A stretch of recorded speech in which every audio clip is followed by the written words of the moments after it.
If he keeps digging and digging and we have an extended trade war with Canada, Mexico, and China, then it's going to turn into a disaster. He won't do that because ultimately... But I hope he doesn't do that. Mainstream media is completely taking the bait on this. I'm sorry, the United States is an economic hegemon. We don't have to sit back and negotiate like losers. Natalie, you forget it is an economics 101. The issue, Natalie, is not whether there will be an inflationary impact. It is how big and how much people are prepared to withstand that. Coming right out of the crash, minorities did it. And that's a terrible look. The thing is with President Trump, he believes in God. He believes that to his core, that God has spared his life to be the president and do the things that he's going to do over the next 4 years. All right, everyone. Let's talk about the tariff tantrum that's got everyone fired up. Trump, trade wars, and a panel that absolutely did not come here to play nice. This debate goes off the rails fast. And if you thought tariffs were just about money, oh no, this gets personal. We're talking Mexico, Canada, and who really wins when world leaders start playing economic poker. And trust me, some of these takes are wild. And before we get into it, you know the deal. Hit like if you enjoy watching political debates get spicy and subscribe because I promise, this is just the beginning. President Trump campaigned on ending wars, but he quite clearly didn't have the economy in mind.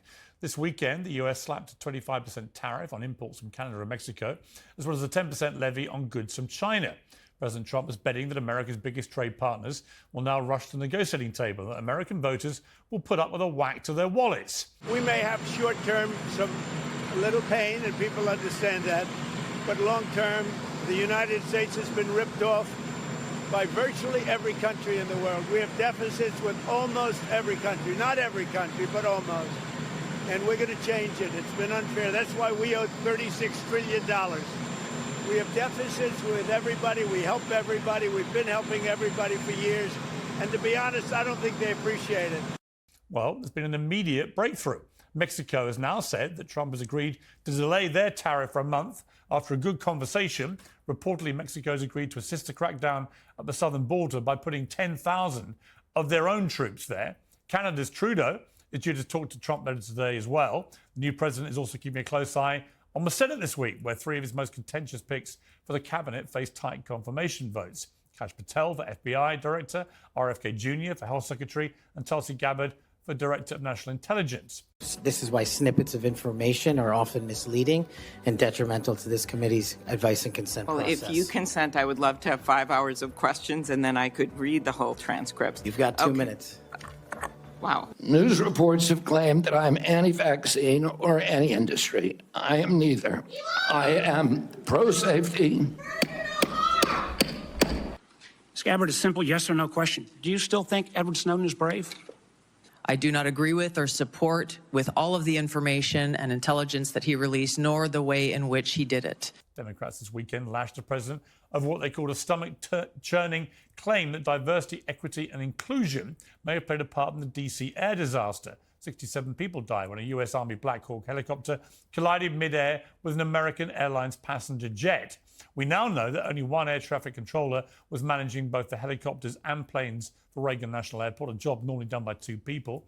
The control tower was understaffed, and the DNC held a leadership forum this weekend as it looks to learn the lessons of its crushing defeat in the election. So far, it's not going very well. How many of you believe that racism and misogyny played a role in Vice President Harris's defeat? Okay. So that's good. You all passed. They've learned nothing, have they? We'll put into debate with today's panel. I'm joined by the founder and CEO of the Young Turks, Cenk Uygur, co-host of Steve Bannon's War Room, Natalie Winters, and we begin with CNN anchor, super anchor, I like to call him, an aviation expert, Richard Quest. Richard, great to have you back on Uncensored.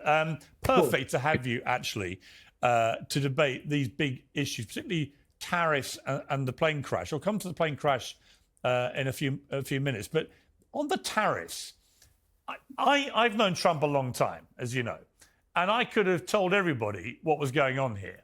He was not intending to actually slap 25% tariffs on his neighbours. He wanted them to be scared into thinking he was, so they do a deal to do something quite significant that he could claim was a victory in one of his election pledges, in this case, securing the southern border. And that's what he appears to have got already out of Mexico. Now, why don't other people see this? I just see people immediately going into the old hysteria of 2016 to 2020, where every single thing Trump did led to mass hysteria, rather than understanding a little bit better the character of the guy. He's a deal maker. That's what he does. He's a trader. He's a transactional president who just basically says, if you don't do this, I'm going to do this. And you know what? It looks like it's worked. Now, am I wrong? No, you're not, and it kills me to say that. But the reality, look, Piers, I was in Davos, and the standard rubric phrase that people use is, look at what he does, not what he says. Yeah. He's a transactional deal maker, etc., etc.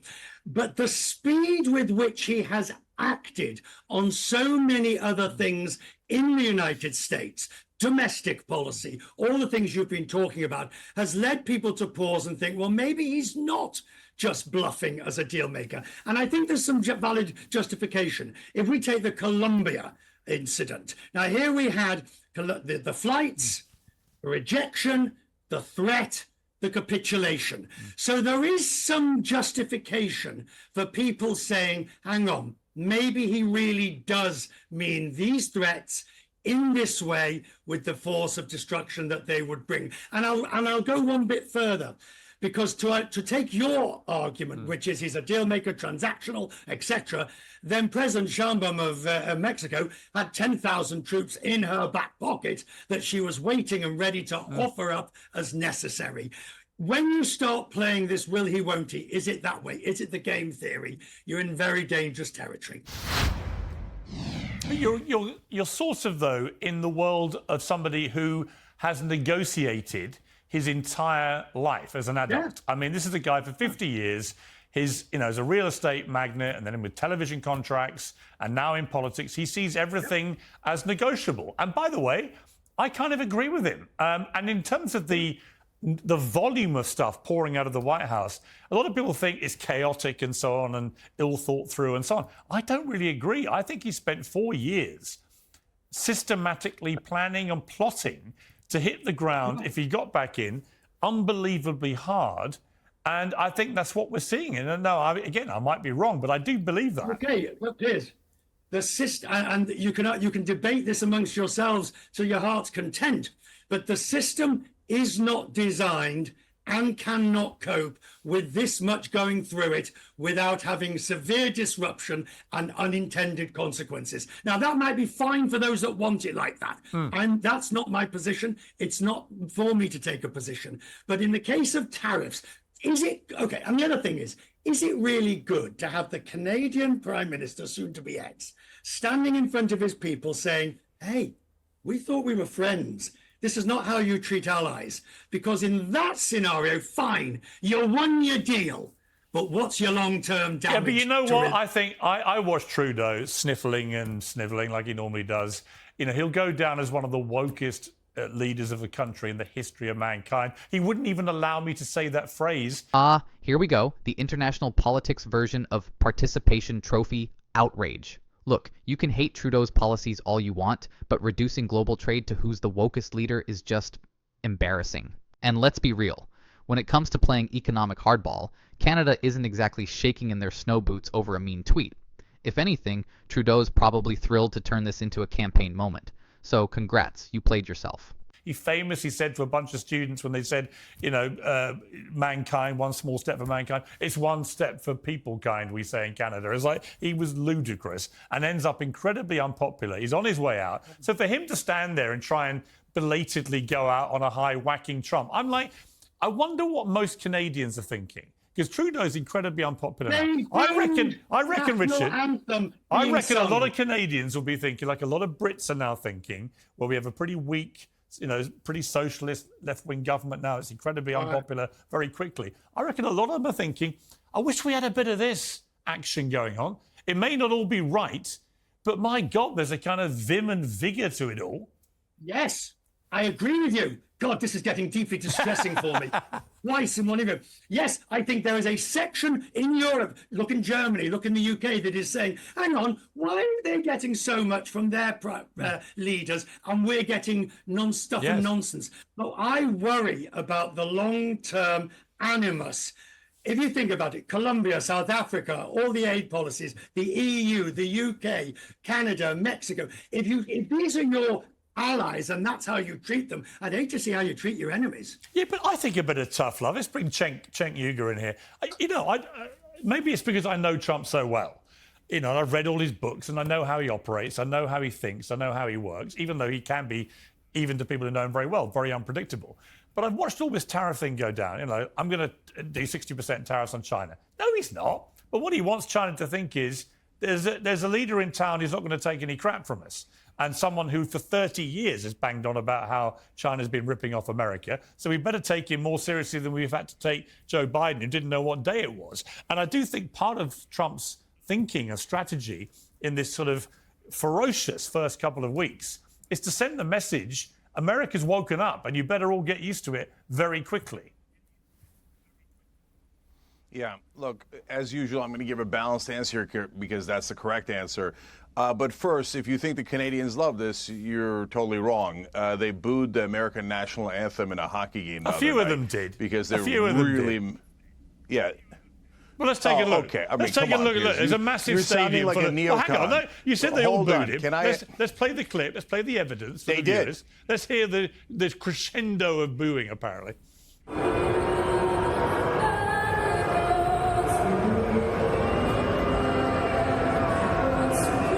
I got booed louder than that coming through Heathrow Airport the other day by a bunch of pro-Palestinians who recognised me. They were sort of semi-laughing as they did it. Okay.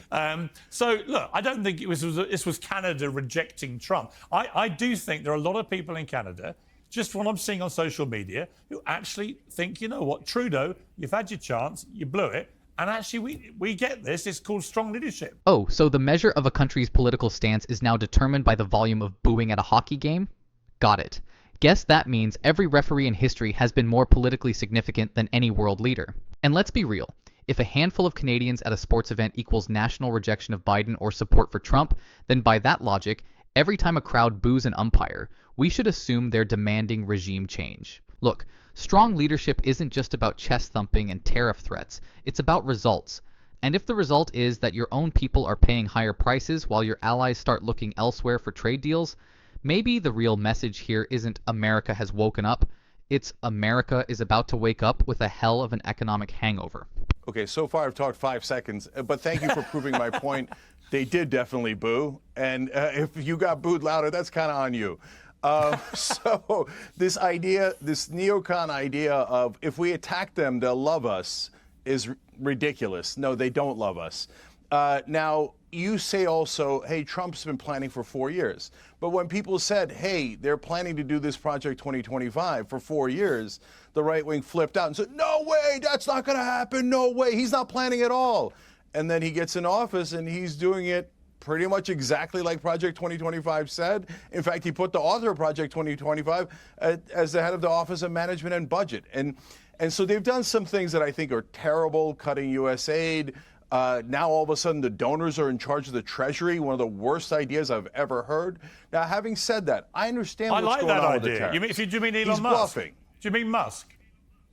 Oh, I mean Musk and apparently a whole army of Silicon Valley CEOs have now been empowered you know what? to access all of the money of the American taxpayers. I love it. You know why? Okay, well, that's because... Well, no, right, to I was about to Richard's... insult you pretty let me explain. gravely. To Richard's point... Because that's a terrible idea. No, I like it, hey, but you know what, Piers? Let's put George Soros in charge. Let me explain. Let's give George Soros the key to the Treasury. Let me explain. Because that's the same thing. Let me explain. Oh, donors are great if they're on my side. No, I hate the idea. It's not about whose side they're on. Oligarchy to the max. All right, let me you explain. haven't let me get to the part Can about I jump the tariffs.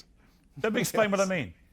To Richard's point, yeah, I actually quite like dismantling the status quo of how governments have operated in America for many, many decades. I think it's been largely to the detriment of the American people. So if you get a super brain like Elon Musk, who's a flawed character, don't get me wrong, but he's also got a super brain, gigantic sized brain. You know, for example, in the UK, the National Health Service was a great treasured thing, which we all loved, and we still love the principle of it. But it is literally creaking at the seams and falling apart because a big population now, it can't cope with it. I would love to have a brain like Elon Musk getting stuck into the spending on the NHS and restore it to glory, as he's done to every one of his businesses. So I don't really agree with you. I quite like the idea of these guys ripping into American federal overspending. Why not? And by the way, the American people seem to as well. So they're loving all this. Piers. Yeah, they're loving it until they find a couple of $1 trillion missing. And then they're going to go, oh, he had a big brain, but he didn't use it for us. He used it for himself. So you guys are asking us, and by the way, this is the least populous position on planet Earth. Trust the big brain billionaires. You know who else has a big brain? And the right wing would agree. George Soros, not only one of the greatest investors of all time, but according to the right wing, has manipulated the American government to totally work for him for decades. If that's true, he has a giant brain. Should we put him in charge of the Treasury? No, because just because you're smart, if that's even true, doesn't necessarily mean that we should give you the keys to the kingdom. That is controlling all of the taxpayer money. If they do something on their own behalf, which is a near guarantee, you're telling me all the Silicon Valley CEOs are angels and they would never do anything for their own behalf? They only have pure intentions for the American people. I'd love to see that. The last time I checked, America's what, $17 trillion in debt? I mean, let's be honest, the conventional way of doing this hasn't been great, has it? But Piers, I'm against the conventional way of doing it. So you're barking up the wrong tree there. Look, the tariffs are a good example because Trump is clearly bluffing.